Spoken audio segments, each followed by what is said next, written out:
YCP chief Jagan అధ్యక్షతన party విస్తృత స్థాయి సమావేశం జరగనుంది.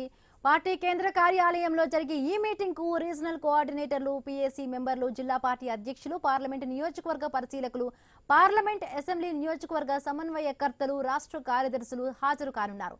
సమకాలీన రాజకీయ అంశాలు, ప్రజా సమస్యలు తదితర అంశాలపై నేతలతో జగన్ చర్చించనున్నారు.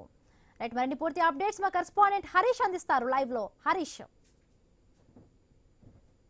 బిందు మరి కాసేపట్లోనే వైఎస్ఆర్ కాంగ్రెస్ పార్టీ వైఎస్ జగన్ అధ్యక్షతన కీలకమైనటువంటి సమావేశం ప్రారంభం కాబోతుంది. ఈ సమావేశంలో ప్రజెంట్ ఒకవైపు అసెంబ్లీ సమావేశాలు జరుగుతున్నాయి, ఇంకోవైపు మెడికల్ కాలేజీలకు సంబంధించినటువంటి ప్రైవేటీకరణకు సంబంధించినటువంటి ఇష్యూ పైన వైఎస్ఆర్ కాంగ్రెస్ పార్టీ ఇప్పటికీ పెద్ద ఎత్తున పోరాటాలు చేస్తూ వచ్చింది. అందులో భాగంగానే అసెంబ్లీలో అదేవిధంగా మండలితో పాటుగా బయట కూడా పెద్ద ఎత్తున వైఎస్ఆర్ కాంగ్రెస్ పార్టీకి సంబంధించినటువంటి శాసనసభ్యులు, ప్రజాప్రతినిధులందరూ కూడా తమ నిరసన వ్యక్తం చేసినటువంటి సిచ్యువేషన్ కనిపిస్తుంది. శాసన మండలిలో పూర్తి స్థాయి మెజారిటీ వైసీపీకి ఉన్నటువంటి నేపథ్యంలో అక్కడ రాబోయేటువంటి రోజుల్లో అనుసరించాల్సినటువంటి వ్యూహాలతో పాటు రాబోయేటువంటి రాజకీయ పరిస్థితులు, రాజకీయ పరిణామాలకు సంబంధించినటువంటి అంశాలపైన కూడా జగన్ ఈ రోజు కీలకమైనటువంటి నాయకత్వానికి దిశానిర్దేశం చేయబోతున్నారు. అటు శాసన మండలిలో కూడా పెద్ద ఎత్తున ప్రజా సమస్యలకు సంబంధించినటువంటి అంశాలు, అదేవిధంగా విద్యార్థుల ఫీజు రియంబర్స్మెంట్ కి సంబంధించినటువంటి అంశాలతో పాటుగా మెడికల్ కాలేజీల ప్రైవేటీకరణకు సంబంధించినటువంటి అంశంపైన ఇప్పటికే వైఎస్ఆర్ కాంగ్రెస్ పార్టీ పెద్ద ఎత్తున పోరాటానికి పిలుపునిచ్చినటువంటి నేపథ్యంలో ఈ అంశానికి సంబంధించినంత వరకు కూడా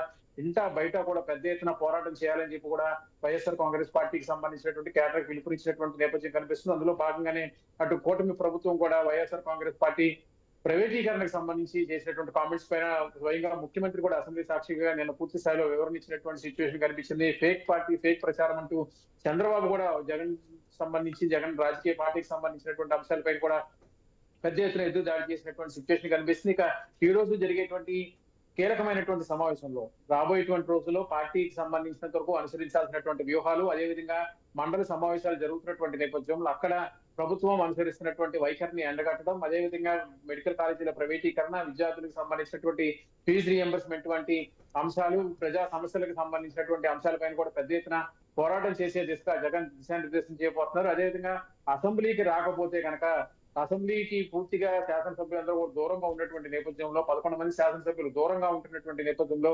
చట్టపరంగా అసెంబ్లీ చట్టానికి అనుసరించి చర్యలు తీసుకుంటామని చెప్పి కూడా ఇప్పటికే స్పీకర్, అదేవిధంగా డిప్యూటీ స్పీకర్ కూడా స్వయంగా ప్రకటన చేసినటువంటి నేపథ్యంలో దీనిపైన కార్యాచరణ ఎలా ఉంటుంది అన్నది కూడా ప్రజెంట్ ఆసక్తికరంగా మారింది.